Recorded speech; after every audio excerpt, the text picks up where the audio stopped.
오늘 우리 할렐루야 찬양대 찬송을 들으면서 우리가 잃어버린 또 이 자리에 계셔야 할 많은 우리 봉덕의 가족들, 그분들이 이 자리에서 이 찬송을 함께 들었으면 참 좋겠다, 그 생각이 들었어요.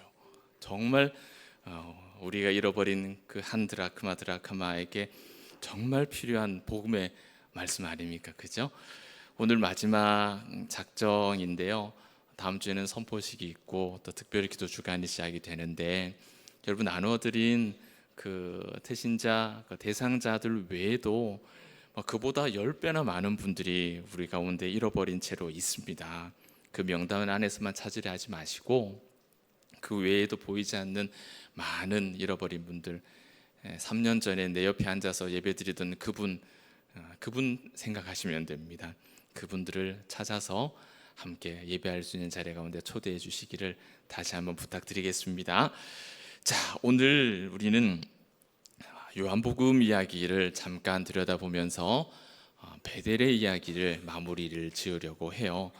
여러분, 창세기는 아브라함과 이삭과 야곱과 요셉, 대표적인 이 족장들의 이야기가 순차적으로 쭉 이어지는 내용들입니다. 그 족장들의 이야기를 대목 이렇게 끊어서 보면 그 족장마다 그 이야기를 끌고 가는 키워드가 있습니다. 예를 들면 아브라함의 경우에는 모두가 아마 맞추실 수 있을 거예요. 아브라함에게 주어진 제일 큰 주제는 어떤 걸까요? 아브라함의 이야기를 끌고 가는 키워드는 믿음입니다. 믿음. 아브라함의 믿음이 처음부터 완전치 않았지만 그에게 주어지는 인생의 문제들을 하나하나 넘어가면서 그 믿음이 점점점 단단해져 가는 거예요. 처음부터 그렇게 단단하지는 못했던 것이죠. 그러니까 아브라함 이야기를 읽으실 때는 그가 문제를 어떻게 해결했는가, 그걸 들여다보셔야 돼요. 그러면 그 문제를 해결하면 아브라함이 마치 계단 올라가듯이 이렇게 살아있는 아브라함을 만날 수가 있는 겁니다. 예를 들어 볼까요? 자식 문제입니다. 자식, 하나님께서 자식 준다는 얘기 약속하셨습니까? 안 하셨습니까? 하셨죠.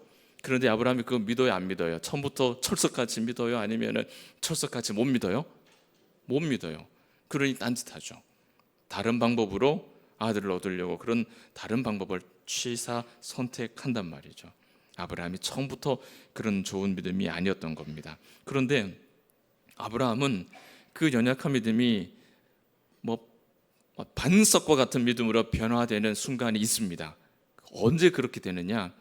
하나님의 약속이 이루어지는 그때, 이삭이 태어나는 순간 아브라함은요, 이삭 태어나기 이전과 이후는 전혀 다른 사람이 되어버려요. 이삭을 안고 아브라함은 불가능을 가능하게 만드시는 하나님을 고백합니다. 자기 자신이 불가능하다는 걸 알잖아요. 그죠? 그걸 가능하게 하신 하나님을 고백합니다. 그래서 그 후로 아브라함은 우리가 알고 있는 믿음의 조상이 되는 것이죠. 줬다가 빼앗는 하나님 앞에 모리아산에서 네 아들 바쳐라, 그 하나님 말씀에 아브라함은 고민하지 않죠. 고민하지 않고 짐 싸들고 갑니다. 짐 싸들고 가는 거야. 그것 봐도 아브라함이 얼마나 단단한 믿음이 됐는가를, 이 문제를 해결해가면서 얼마나 단단한 믿음이 됐는가를 알 수가 있죠. 최근에 계속해서 우리가 묵상하고 있는 창세기의 주인공 야곱입니다. 그 야곱은 그 이야기를 끌고 가는 키워드가 무엇이냐? 그 이름처럼 속임이에요. 술수예요. 술수. 자기 술수. 이 머리를 굴려서 꾀를 내어서 어떻게든 더 잘해보고자 하는 자기 술수가 야곱 이야기를 풀어가는 하나의 키워드입니다. 야곱에게 반복되는 문제는 그가 아버지와 할아버지 안에 자란 언약의 사람, 믿음의 사람이었음에도 불구하고 계속해서 자기 꾀를, 자기 술수를 거기다가 덧붙인다는 거예요. 자꾸 덧붙여요. 아브라함은 믿음에 무언가가 조금 부족한 사람이었다면 야곱은 믿음의 사람이었음에도 불구하고 거기다가 다른 걸, 엉뚱한 걸 덧붙이는 인생을 사는 사람이 야곱이었던 겁니다. 장자권을 얻는 과정, 자기 꾀를 덧붙이죠. 그 다음에 외삼촌 라반 집에서 자기 재산을 불리는 그 후반부에도 자기 꾀를 덧붙이죠. 돌아오는 과정에 형 에서의 분을 삭히는 그 방법에도 자기 꾀를 덧붙입니다. 이 모든 상황에서 야곱은 믿음에다가 자기 술수를 이렇게 더하는 그러한 방법으로 인생을 살아갑니다.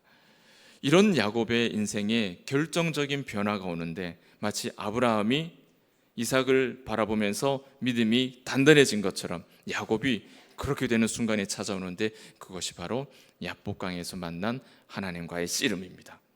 그때 야곱은 거기에서 자신의 술수가 왜 잘못되었는지, 왜 그것이 복이 아닌지 깨닫게 되죠. 그리고 그 순간 자기가 지금까지 사용해왔던 자기 이름, 속임, 사기꾼, 술수를 다 내던져 버리고 이제는 이후로 그의 인생에서 술수라는 것은 찾아볼 수가 없어요. 그의 인생에는 이제는 하나님과 씨름하는 이스라엘이라는 이름으로 사는 인생이 야복강 이후에 야곱의 인생이 됩니다. 그런데 여러분, 지금 우리가 묵상하고 있는 이 베델의 야곱은 그 어느 과정의 순간이냐면은 야복강에 가기 전이에요. 그 전의 야곱입니다. 그러니까 지금 야곱은 어떤 면을 가지고 있어요? 완전히 하나님의 사람 이스라엘로 변화된 상태가 아닌 거죠. 두 가지 면을 다 가지고 있습니다. 한편으로는 믿음의 사람이고 한편으로는 거기다가 자기 술수를 덧붙이려고 하는 이런 야곱의 모습을 우리가 지금 보고 있는 것이다. 여기까지가 오늘 요한복음 1장 우리가 읽은 본문을 이해하기 위한 서론입니다.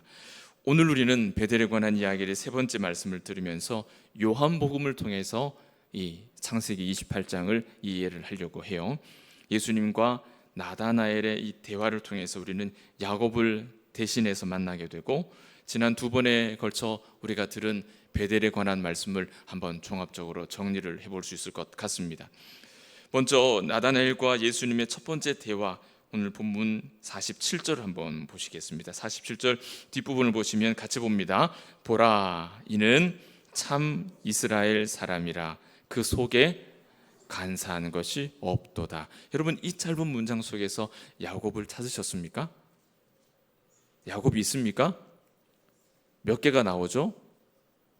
몇 군데에서 나오죠? 두 군데에서 나옵니다. 하나는 이스라엘이고 하나는 간사함이에요. 야곱이에요. 우리는 이스라엘이라는 말과 간사함이라는 말에서 야곱의 이름을 떠올리게 되죠. 이 예수님과 나다나엘의 첫 번째 대화에서부터 마지막 대화인 51절의 내용까지 오늘 본문은 너무나 분명하게 선명하게 우리에게 야곱을 이렇게 떠올리게 합니다. 특히 야곱의 이름이 속임이고 사기꾼이고 간사함이다라는 이런 측면이 너무나 잘 드러나는 창세기 본문이 하나 있는데요. 그것이 28장이 아니라 창세기 27장에 나옵니다. 27장 35절을 보면 이런 말씀이에요. 같이 봅니다. 이삭이 이르되 네 아우가 와서 속여 네 복을 빼앗았도다. 누가 누구에게 하는 말이에요? 이삭이 에서에게 하는 말이죠. 네 아우가 와서 속여가지고 네 복을 다 빼앗아 버렸다. 속이다, 이 말이 오늘 요한복음 1장에 나와 있는 간사하다라는 이 말입니다. 이 말과 같은 말입니다. 두 본문이 이렇게 강력하게 이렇게 연결되어 있다는 걸 보여주죠.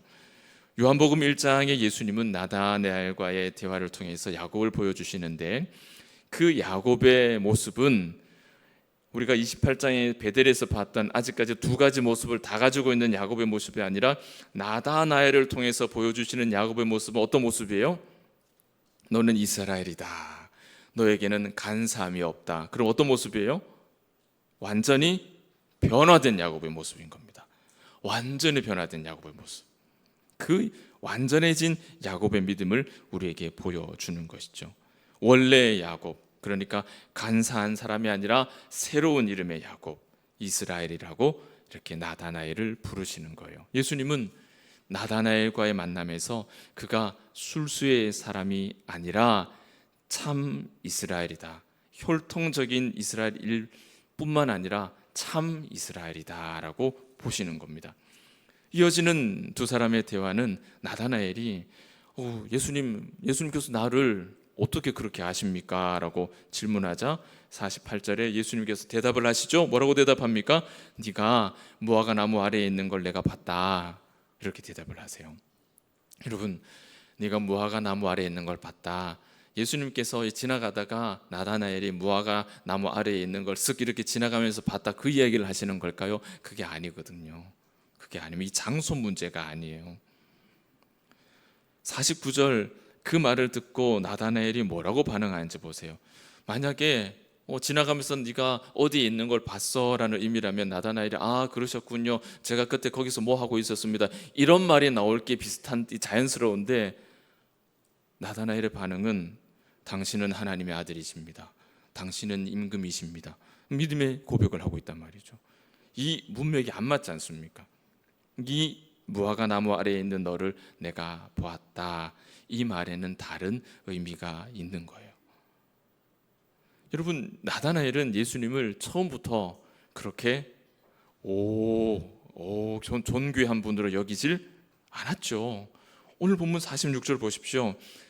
빌립이 예수를 만났다, 율법에 기록되어 있고 많은 선지자들 우리에게 얘기한 그 선지자들 내가 만났다, 나사렛 예수다 했을 때 나다나엘이 뭐라고 대답합니까? 아이고 참말로 나사렛에서 뭐 선한 게 나겠나. 그러니까 예수님을 나다나엘은 어떻게 한 거예요? 대접한 거예요? 아니면 폄하한 거예요? 폄하한 거예요. 무시한 거예요. 무시해버린 거예요. 그랬던 나다나엘이 어떻게 순식간에 마음을 바꿔서 당신은 하나님의 아들이십니다, 당신은 임금이십니다, 어떻게 그 대답을 했을까요? 그 대답을 하는 직전의 말이 내가 너를 무화과 나무 아래서 봤어, 이 말을 듣고 그 대답을 했다는 게 여러분 이해가 되지 않지 않습니까? 여러분, 이렇게 나다나엘이 갑자기 마음이 이렇게 바뀌는 데는 이유가 있어요. 네가 참 이스라엘이고 야곱이 아니다, 이 말씀과 네가 무화과 나무 아래에 있는 것을 내가 봤다, 이 두 말씀을 통해서 나다나엘은 예수님을 주로 고백하게 됩니다. 그걸 한번 살펴볼게요. 무화과 나무에 있다 하는 것을, 나무 아래에 있는 것을 내가 봤다, 이게 무슨 의미냐면 여러분, 이스라엘과 관계해서 성경에서 무화과 나무 아래에 있다라는 이 말은요 관형적으로 씁니다. 관형적으로. 그리고 무화과 나무 자체가 어떻게 무슨 중요한 뭔가가 있는 게 아니라 거기에는 의미가 있어요. 정해진 의미가 있어요. 예를 들면 이런 겁니다. 열왕기상 4장을 보시면 이런 말씀이 있습니다. 같이 한번 볼까요? 열왕기상 4장 시작. 솔로몬이 사는 동안에 유다와 이스라엘이 무화과 나무 아래에서 평안히 살았더라. 자, 솔로몬의 치세에 유다와 이스라엘 하나님의 백성이 무화과 나무 아래에서 어떻다고요? 평안했다. 하나님의 백성이 무화과 아래에서 평안했다, 그 이야기입니다. 자, 기억해 두세요. 두 번째 미가서 4장 봅니다. 미가서 4장 시작. 각 사람이 자기 무화과 나무 아래에 앉을 것이라 그들을 두렵게 할 자가 없으리니. 자, 각 사람이, 하나님의 백성들이, 여기 포도나무와 무화과 나무의 두 그루의 나무가 나오는데 제가 압축했습니다. 무화과 나무 아래에 하나님의 백성이 앉아 있는데 그럼 그 이후의 삶이 어떻다고요? 그들을 두렵게 할 자가 없다. 그러면 무화과 나 아래에 앉아서 사는 삶이 어떻다는 겁니까? 평안하다는 얘기죠. 평안하다는 얘기입니다. 조금 전에 솔로몬의 이야기랑 똑같은 이야기죠. 마지막으로 스가랴 3장 보겠습니다. 스가랴 3장 시작. 그날에 너희가 각각 무화과 나무 아래로 서로 초대하리라. 그날에 하나님의 백성들이 무화과 나무 아래로 초대할 것이다. 스가랴가 소선지서 내용이라면은 참 그 내용은 참 고달픈 이야기일 텐데, 그때 하나님의 백성이 다른 하나님의 백성을 무화과 나무 아래로 초대한다. 왜 그럴까요? 거기가 벼락 맞는 자리라서 초대하는 걸까요? 아니면은 벼락이 내려치는 가운데 그곳이 안전한 자리이기 때문에 거기로 오라 하는 걸까요? 두 번째죠. 그 이야기입니다. 자, 여러분, 제가 문맥 없이 몇 가지, 세 가지 본문을 좀 소개해 드렸지만 성경에서 무화과 나무의 역할은 두 가지 방향에서 사용이 됩니다. 하나는 우리가 금방 읽은 말씀처럼 복이죠, 복. 하나님의 백성이 복을 누리는 그때 또는 복이 임하는 장소, 무화과 아래는 복된 장소예요. 그 아래에 있다는 것은 복이라는 거, 복을 누리는 자, 복된 사람이라는 뜻, 하나님의 사람이라는 뜻이에요. 그런 의미로 무화과 아래라는 말을 사용하고요. 또 하나는 심판입니다. 그래서 열매가 없다, 잎이 말랐다, 시들었다, 이런 말을 사용하죠. 얼마 전 금요일 우리 말씀 강의, 그 하박국 강의 때 마지막 하박국의 찬송 가운데 무화과 잎이 마르고 그 얘기 나오죠. 거기는 그 무화과는 무슨 의미겠어요? 그때에 심판이 임했다라는 뜻입니다. 하나님의 백성에게 심판이 임했다라는 뜻이에요. 무화과가 등장할 때 이것이 복이냐 이것이 심판이냐, 여러분 본문을 읽으시면 어렵지 않게 구분하실 수가 있습니다. 분명히 쉽게 구분할 수가 있습니다. 오늘 본문의 무화과 나무 아래에 네가 있는 걸 봤다. 그리고 너는 참 이스라엘이다. 너에게는 간삼이 없는 자다. 너는 간삼이 없는 순전한 믿음의 사람이다. 자, 오늘 나다나엘에게 하신 이 무화과 나무라는 것은 무슨 의미겠습니까? 너는 복된 하나님의 사람이다, 이 말씀일까요? 너는 곧 벼락 맞을 저주의 백성이다. 뭘까요, 여러분? 무슨 말일까요? 1번입니다. 하나님께서, 예수님께서 나다나엘을 보는 말씀은 너는 하나님의 백성이다. 너는 야곱과 같이, 완전히 변화된 야곱과 같이 두 얼굴로 사는 자가 아닌 간사함이 없는 참 이스라엘 순전한 믿음의 사람이구나. 그렇게 말씀하시는 거예요. 여러분, 이 무화과 나무 아래에 있다. 너는 간사한 사람이 아니라 참 순전한 믿음의 사람이다. 이 말에는 공통점이 있는데요. 나다나엘 자신보다 자기 자신을 더 잘 아시는 예수님의 말씀이라는 겁니다. 나다나엘은 예수님의 이 짧은 두 마디를 들으면서 내가 누군지를 발견하는 거예요. 내가 어떤 사람인지를 발견하는 거예요. 그리고 나를 그렇게 여기시는 예수님이 어떤 분인지를 그가 비로소 깨닫게 되는 거예요. 나사렛에 선한 것이 나오겠어 했던 자가 자신을 향해서 자기보다 더 깊이 정확하게 자신을 평가하시는 그 예수님을 바라보면서 이분이 보통 분이 아니구나. 이분이 보통 분이 아니구나. 자신 안에 있는 그 깊이 숨겨져 있는 자신의 본 모습을 다 알고 계시는 예수를 발견하면서 당신은 하나님의 아들이십니다. 당신은 나의 임금이십니다. 그렇게 고백하게 된다는 겁니다. 이렇게 예수 그리스도를 이렇게 드러내는 이야기가 오늘 이 나다나엘과의 대화예요.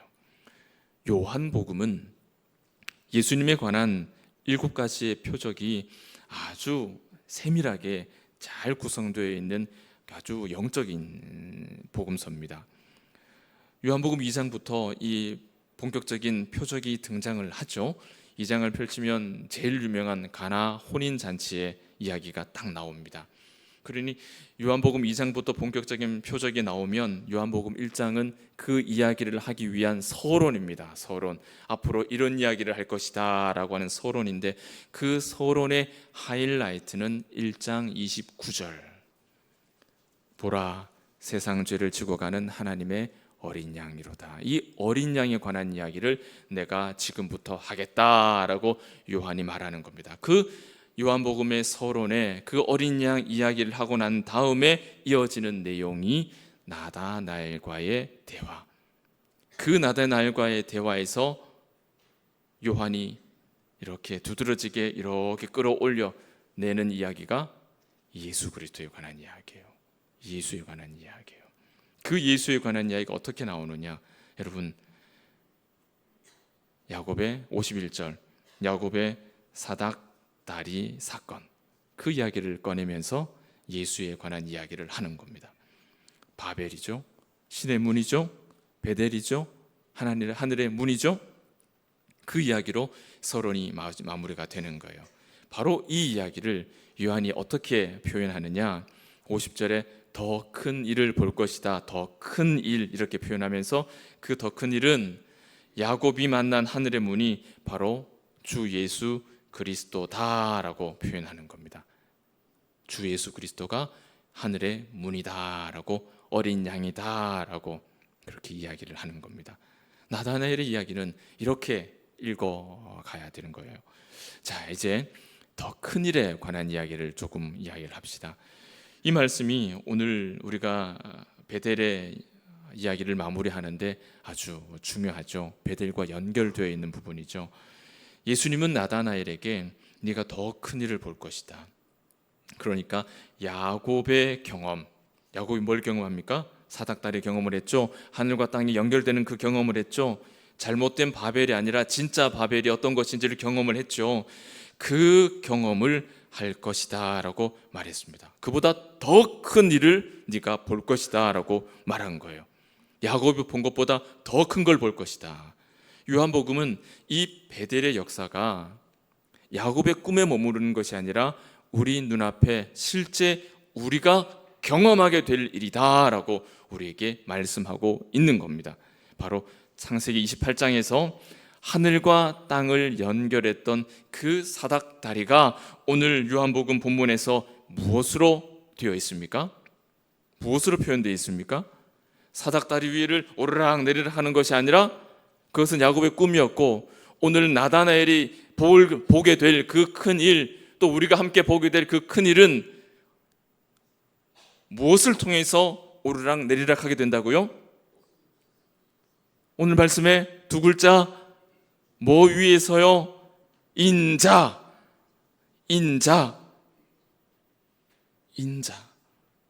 하늘과 땅이 무엇을 통해서 연결이 됩니까? 인자를 통해서 연결이 돼요. 그리고 그 인자를 통해서 오르락 내리락 하게 되는 거예요. 그 사닥다리가 인자로 바뀌어 있는 겁니다. 그 인자가 누굽니까? 보라, 세상 죄를 지고 가는 하나님의 어린 양이로다. 그 어린 양이에요. 그 어린 양.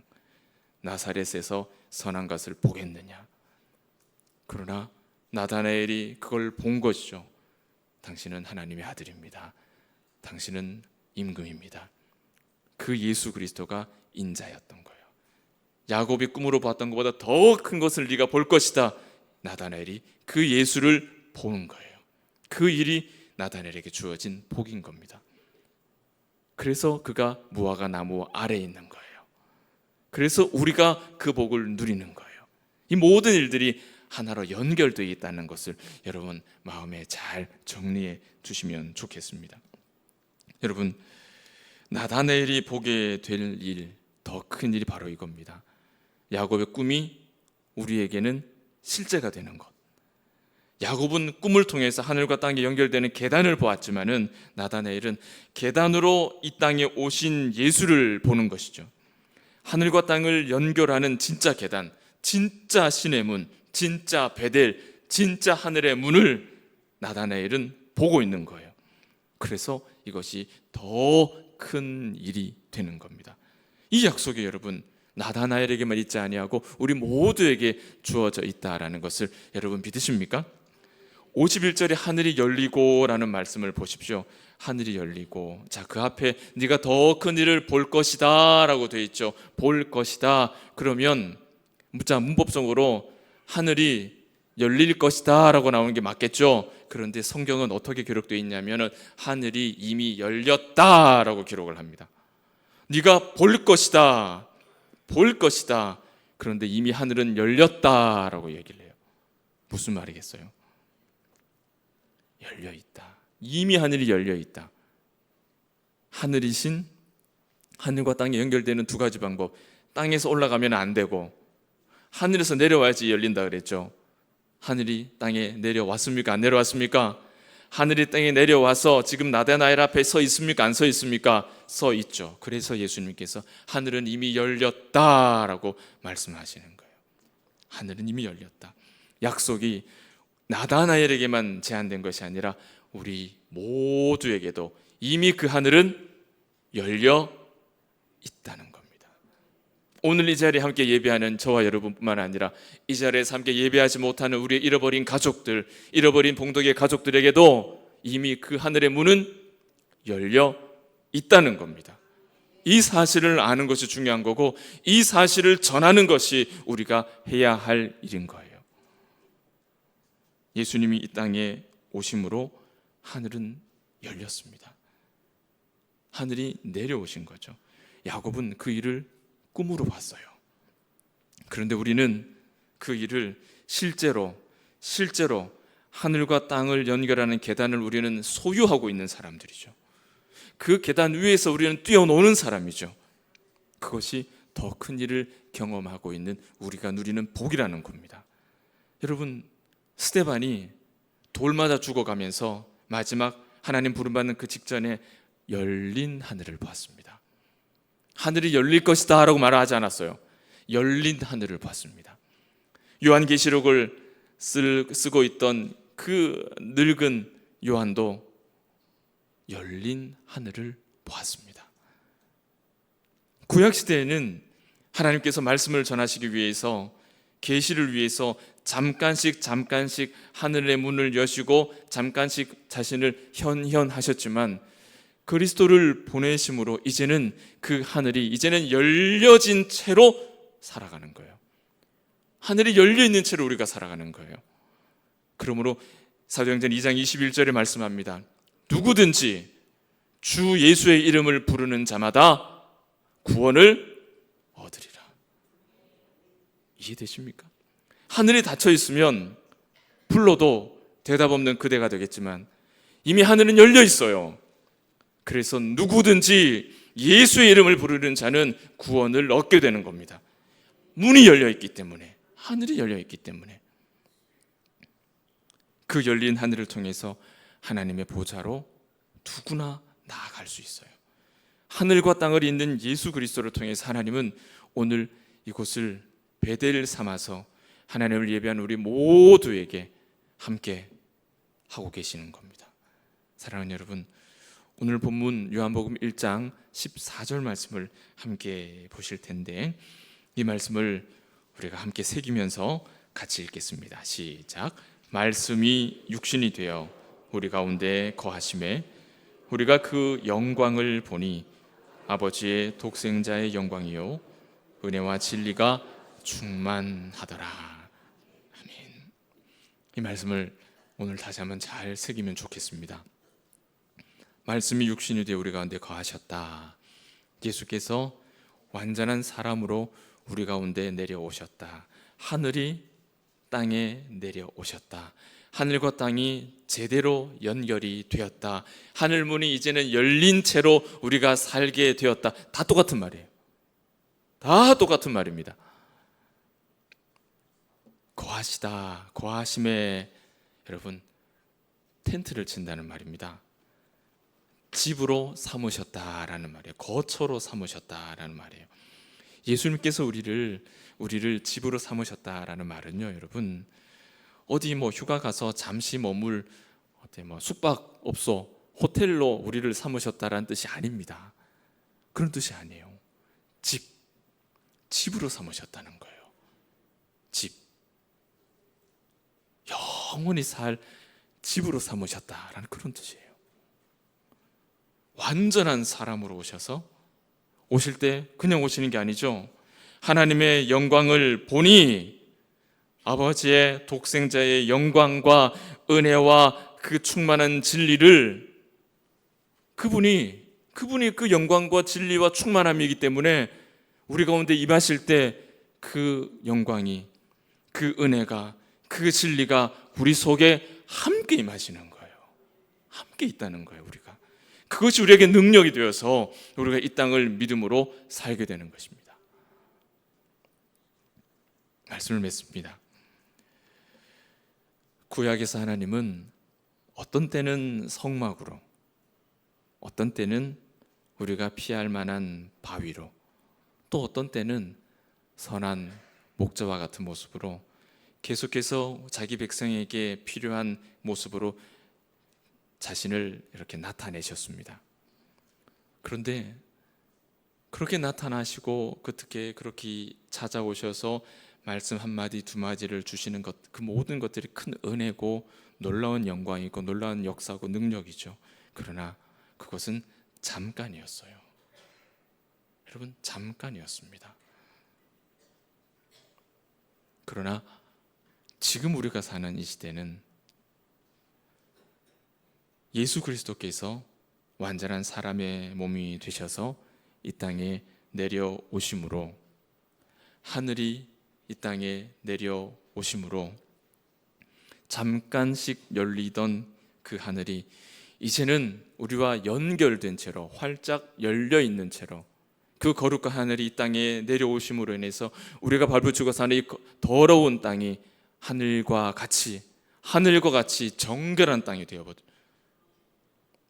하나님의 뜻이 하늘에서 이룬 것과 같이 땅에서도 이루어지도록 피값으로 그렇게 이루시는 그리스도의 그 보혈의 능력을 힘입어서 우리도 그렇게 거룩하게 변화되어지는 능력으로, 영광으로, 은혜와 진리의 충만한 능력으로 우리를 바꾸시는 그러한 시대가 지금 되어 있다는 거예요.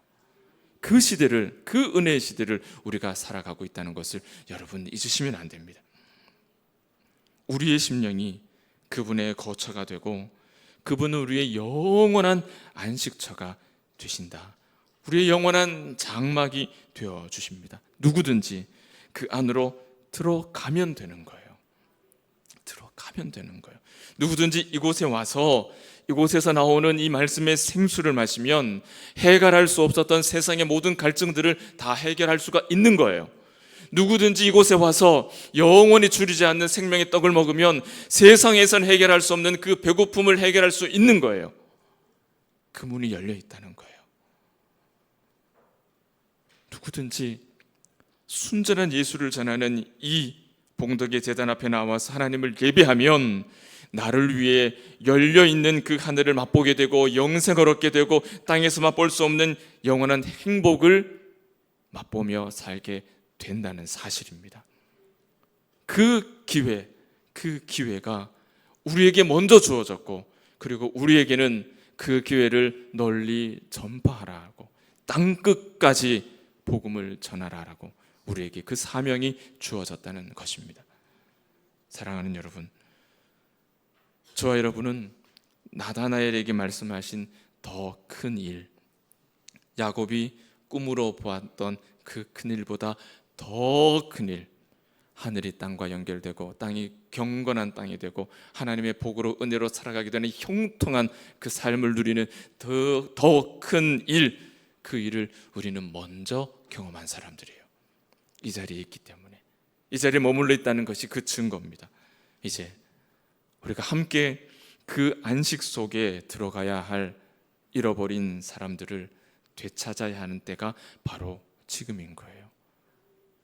그래서 여러분, 이것저것 이런 사람 저런 사람 유명한 강사 부르고 어떤 밴드 부르고 연극팀 부르고 그런 거 제가 안 하는 거예요. 교회 저희 초청 잔치 할 때 그런 걸 제가 안 하는 이유가 그런 겁니다.